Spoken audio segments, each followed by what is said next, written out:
Pada video ketiga ini, kita akan membahas gender development through the lifespan. Perkenalkan, nama saya Yugni Hairusabila, NPM 095, dan ini adalah anggota kelompok saya. Perkembangan pertama terjadi pada childhood. Jumlah, waktu, dan intensitas sosialisasi mengenai gender berbeda pada anak perempuan dan laki-laki. Menurut Bell, tahun 1994. Anak laki-laki menerima sosialisasi mengenai gender lebih awal dan intens daripada anak perempuan. Anak laki-laki juga mendapat ekspektasi gender role yang lebih besar. Sehingga jika terjadi penyimpangan efek yang didapat pun sangat besar, mulai dari pengucilan hingga penolakan orang tua. Menurut Martin tahun 1990, peneliti telah menemukan bahwa perilaku effeminate pada anak laki-laki menimbulkan reaksi yang lebih negatif dibandingkan perilaku maskulin pada anak perempuan. Nah, penyebabnya adalah sulitnya mendapatkan role model dan pesan orang tua yang tidak konsisten. Anak laki-laki kesulitan untuk mendapatkan role model dari bapak ayahnya. Dan juga pesan orang tua seringkali tidak konsisten antara ibu dan ayah. Ketika sang ibu menginginkan anaknya menjadi maskulin namun perhatian, sang ayah lebih ingin anak laki-lakinya menjadi independen dan gagah. Menurut Bell tahun 1994, saat ini gender role sudah lebih fleksibel. Namun, fleksibilitas ini lebih terterapkan pada anak perempuan. Pollack juga berkata, terdapat sedikit usaha untuk merubah apa yang ia bilang boycott. Boycott membuat anak laki-laki berpikir bahwa mereka tidak boleh menampilkan perasaannya dan harus bersikap kuat. Padahal anak laki-laki perlu diajarkan perasaan cemas, khawatir untuk meregulasi agresi yang lebih baik. Perkembangan selanjutnya adalah adolescence. Masa remaja sangatlah penting pada perkembangan gender. Remaja awal akan mengalami berbagai perubahan pada tubuh dan kehidupan sosialnya. Tubuh remaja awal mengalami pubertas, dan kehidupan sosialnya berubah karena mereka mulai mengenal mengenai pacaran dan seksualiti. Mereka juga mulai mengenali istilah gender role.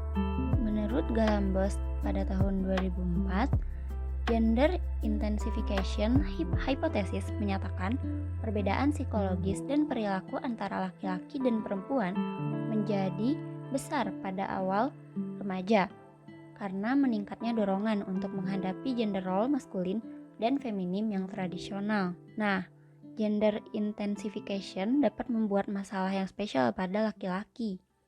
Laki-laki menganggap semakin kasar perilaku mereka, maka semakin maskulinlah dirinya.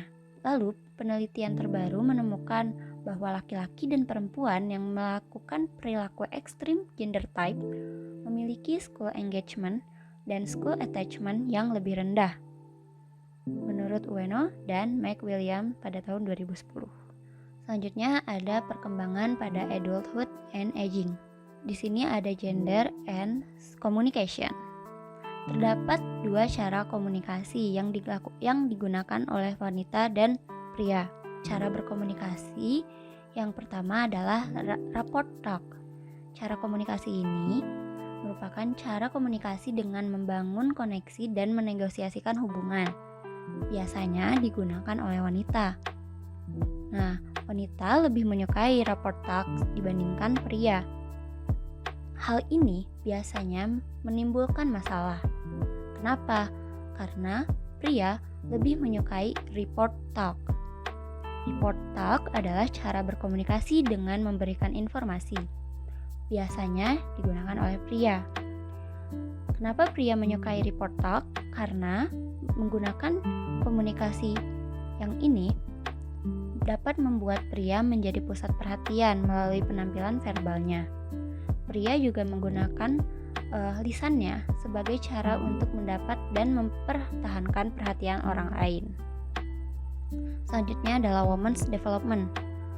Analisis Tannen menyatakan wanita yang lebih memilih rapport talk menunjukkan bahwa wanita memberikan nilai tinggi pada hubungan dan fokus pada pemeliharaan koneksi dengan orang lain.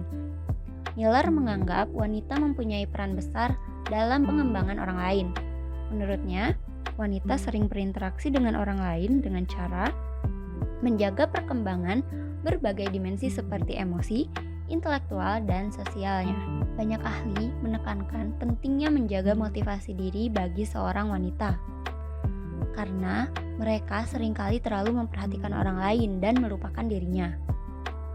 Miller, Tannen, dan ahli lainnya menyatakan bahwa wanita lebih berorientasi pada hubungan daripada pria, dan hal ini perlu dihargai pada budaya saat ini.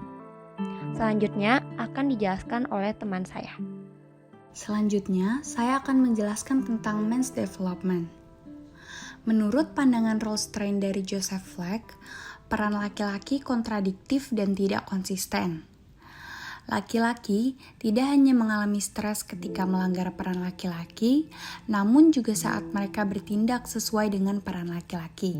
Berikut adalah beberapa area di mana peran laki-laki dapat menyebabkan yang cukup besar. Yang pertama, ada kesehatan. Laki-laki meninggal 8-10 tahun lebih cepat daripada wanita.